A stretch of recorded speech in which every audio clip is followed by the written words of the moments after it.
yang mungkin sejajar dan pemerintahan daerah provinsi, yaitu pemerintahan yang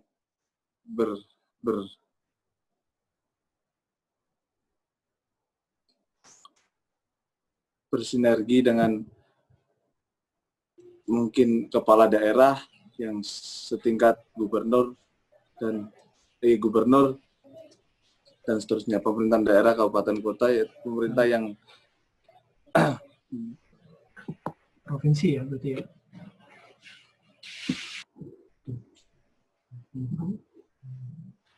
Mungkin lanjut Pak, lupa. Oke, next. Yang berdasarkan rakyat memiliki mandataris luas.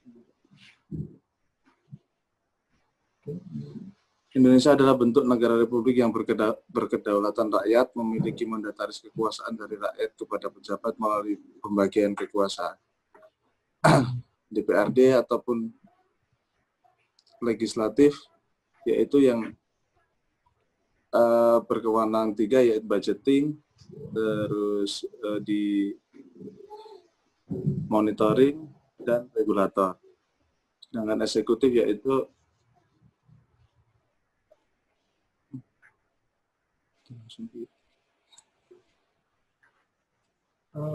mohon operator kembali ke latar belakang. Ini, silakan Pak. Ini ya. Operator terlalu cepat ya. Iya, oke. Eksekutif yaitu mempunyai beberapa kewenangan untuk mengeksekusi sebuah program ataupun yang sudah tertera di dalam anggaran legislatif. Lanjut Pak. Halo. Oke. Operator. Perumusan masalah 1, penyerapan aspirasi masyarakat sebagai dasar dalam menyusun kebijakan publik di Kabupaten Kendal. Di dalam DPRD ada yang namanya resas atau serap aspirasi, yaitu yang dilakukan semua anggota dalam 1 tahun ada 3 kali untuk penyerapan aspirasi. Kedua, alat kelengkapan Dewan Perwakilan Rakyat Daerah dalam membuat rumusan kebijakan publik di Kabupaten Kendal. Di dalam alat kelengkapan Dewan ada beberapa yang bisa memutuskan untuk membuat suatu kebijakan, salah satunya di Bapemperda atau Badan Pembuat Peraturan Perundang-undangan Daerah, yang mana di Kabupaten Kendal sendiri ada kurang lebih 10-17 anggota. Peranan Dewan Perwakilan Rakyat Daerah dalam kebijakan publik di Kabupaten Kendal. Peran DPRD di dalam membuat kebijakan yaitu sangat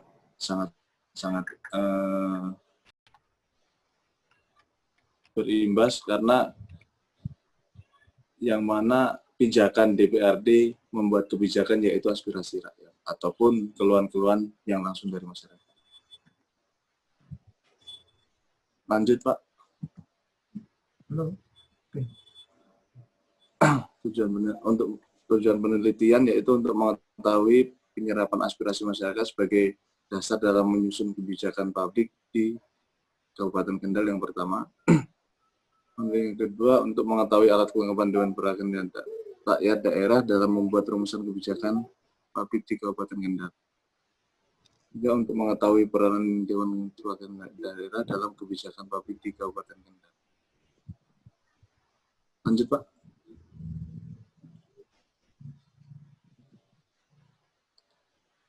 Manfaat penelitian. Secara teoritis, penelitian ini berguna untuk menambah khasanah penelitian di bidang tata kelola pemerintahan.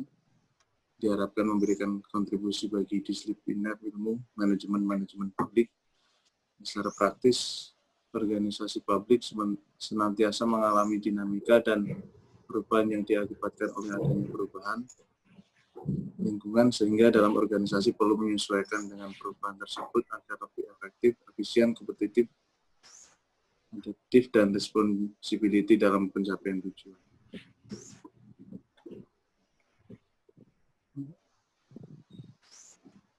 Metode penelitian sifatnya pendekatan secara sumber data. Lanjut Pak. ada 4 penelitian, yaitu sistematis, faktual, akurat, dan objektif.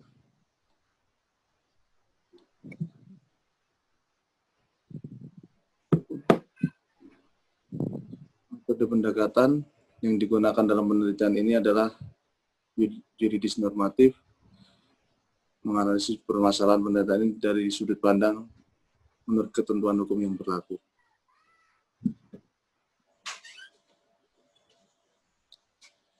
Ujian keabsahan data, kredibilitas, transferabilitas, dependabilitas, konfirmabilitas. Terima kasih.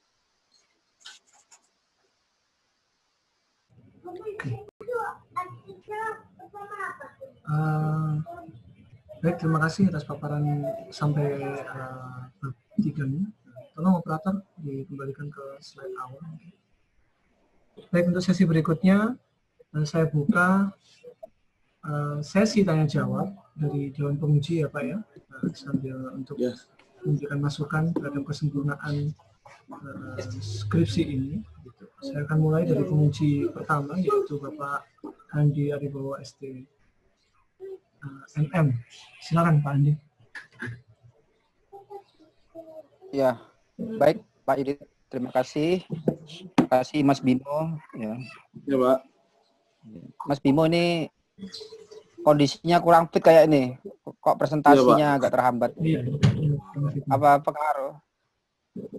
Efek Bisnisnya corona, kena corona mungkin ya? Enggak ya? Iya. Efek corona. Enggak apa-apa. Enggak. Oke, saya ingin menanyakan beberapa hal aja tentang skripsi tesis ini ya. Skripsi ya. Ya. Yang pertama tentang skripsi bagaimana kinerja Dewan DPRD yang di periode hingga 2019 kemarin selama 5 tahun itu dari sisi pengimplementasian kebijakan publik yang selama ini mereka buat. Menurut Anda selama periode kemarin 2014 sampai 2019 perannya seberapa besar perannya menurut Anda? Terima kasih. Terima kasih Pak, izin menjawab. Menurut saya kinerja DPRD selama 5 tahun periode 2014 sampai 2019 kurang begitu efektif karena kebijakan-kebijakan yang disahkan itu masih banyak pro kontra. Salah satunya kebijakan tentang penertiban pedagang kaki lima. Itu di dalam kebijakan tersebut itu mengatur untuk menertibkan pedagang kaki lima, tetapi tidak menyediakan atau memberi wadah pedagang kaki lima tersebut direlokasi. Jadi menurut saya ada beberapa koreksi atau kurang memuaskan kinerja DPRD periode 2014 sampai 2019.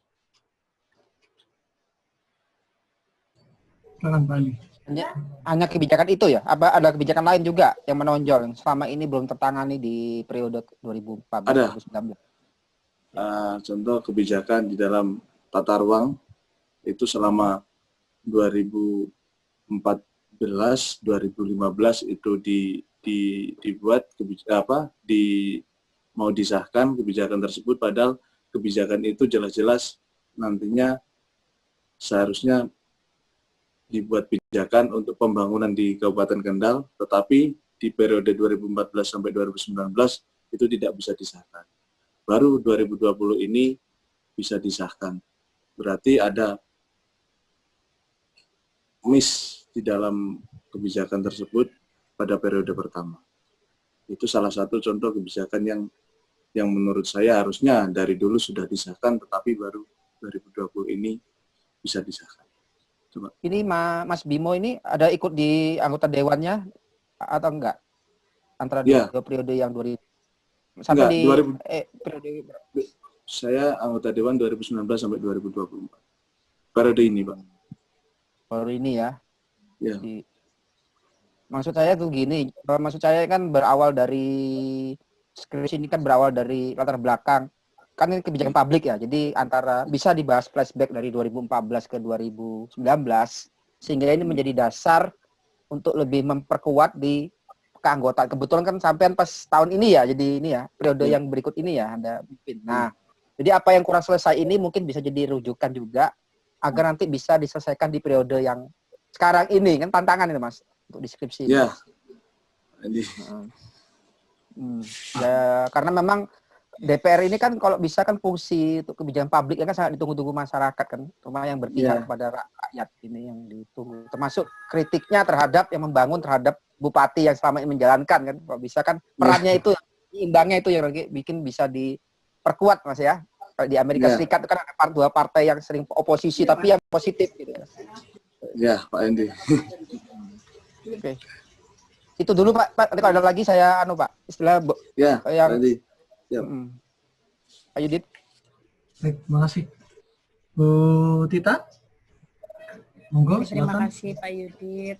Saya mau menanyakan terkait kebijakan-kebijakan dari anggota Dewan sendiri. Itu kan pasti ada perumusan ya. Sebelum-sebelumnya. Itu perumusan-perumusan itu muncul berdasarkan apa? Apakah memang dari dari masyarakat atau memang keinginan dari anggota dewan sendiri atau bagaimana?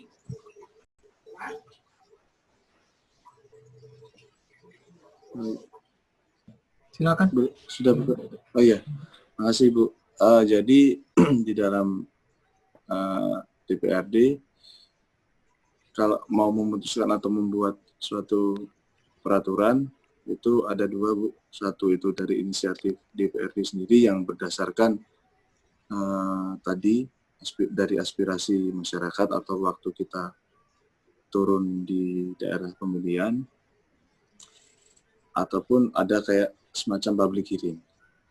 Itu kalau yang dari DPRD sendiri inisiatif. Kedua, datang juga bisa dari eksekutif ataupun bupati dan lain sebagainya. Yang mana dasar dari eksekutif mungkin beberapa semacam apa ya, kayak dari internal mereka sendiri. Kalau dari DPRD sendiri itu pasti berpedoman dari serap aspirasi ataupun masukan masyarakat. Tidak ada yang membuat peraturan itu dari keinginan pribadi. Itu. Termasuk reses itu bukan? Ya.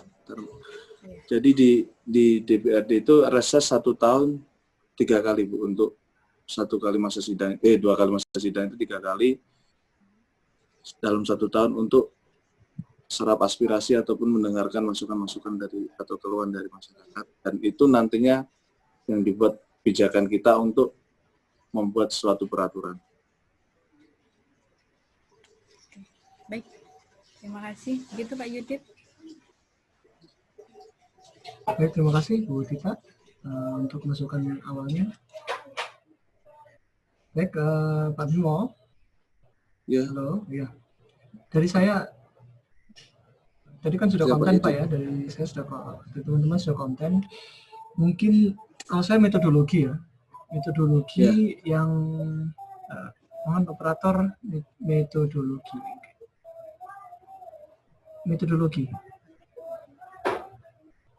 Ini operatornya di Surabaya Pak San.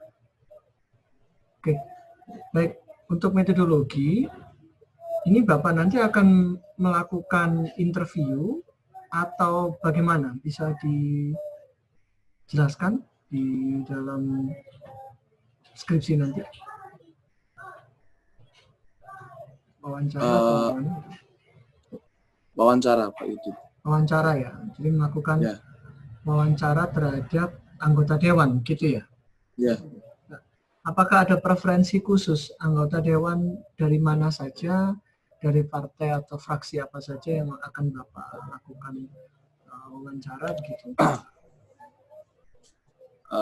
Nantinya dari fraksi Karya Nasional. Oke, terdiri dari siapa Pak di Karya Nasional? Muhammad Tommy. Oke, dari partai berbeda ya? Karya Nasional. Iya, dari Partai Golkar kalau partainya. Oh, Karya Nasional hanya Partai Golkar? Enggak, Karya Nasional itu ada Partai Golkar sama Nasdem. Oh, oke. Karya Nasional. Oke, ada berapa informan Pak Bimo yang direncanakan akan Kalau Bapak lakukan interview? 3 orang. 3 orang ya? Dari Karya Nasional dan semua dari partai yang sama atau tidak? Enggak, berbeda. Oke. Dari fraksi Karya Nasional 1 orang, dari fraksi Kebangkitan Bangsa 1 orang, sama dari dari Kebangkitan Bangsa 2 orang. Dari fraksi Kebangkitan Bangsa. Kalau fraksi Kebangkitan Bangsa, kalau boleh tahu, itu terdiri dari 1 atau lebih dari 1 partai? 1 partai. Oh, berarti yang Kebangkitan Bangsa lebih dari 1 partai saja ya, fraksi itu ya? Iya, 1 partai. Okay. Dasarnya apa Pak Bimo? Kenapa memilih 2 fraksi tersebut? Karena mungkin secara kedekatan dan mungkin lebih terbuka karena udah kenal. Oke. Jadi karena keterbukaan Kedekatannya. Dan data ya. Ini mohon ini Pak, kalau Bapak nanti akan melakukan penelitian kualitatif, yaitu penelitian wawancara dengan informan dan narasumber, itu diupayakan untuk tidak bias, Pak. Karena penelitian kualitatif atau penelitian wawancara ini yang sulit adalah ketika begini, penelitian kualitatif itu adalah penelitian memotret kondisi sebenarnya. Jadi apa yang ditulis atau apa yang diungkapkan dari informan itu harus ditulis dalam ini benar. Terima kasih Mas Operator. Jadi metode penelitian tadi itu ada sistematis, faktual, akurat, objektif. Nah, di dalam penelitian kualitatif harus objektif, tidak boleh subjektif. Kalau penelitian kuanti itu subjektif.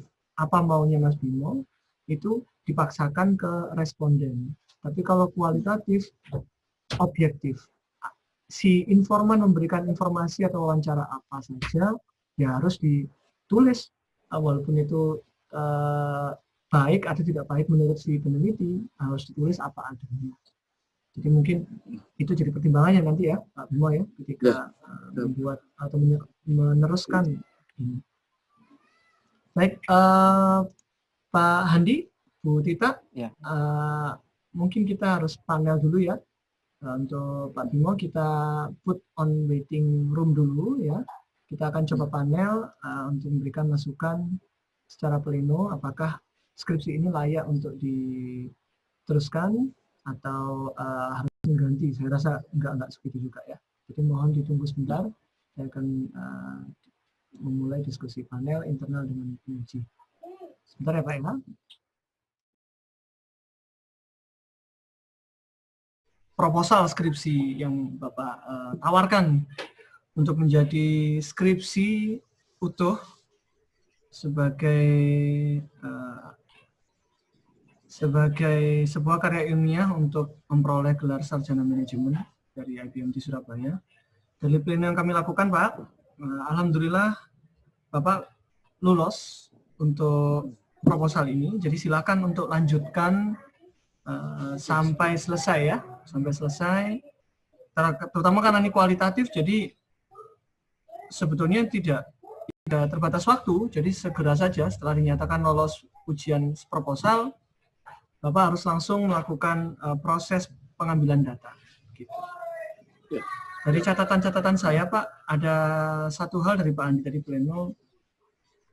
Untuk kualitatif, mohon ditambahkan informan apa tadi Pak Andi? Kunci ya Pak Andi ya?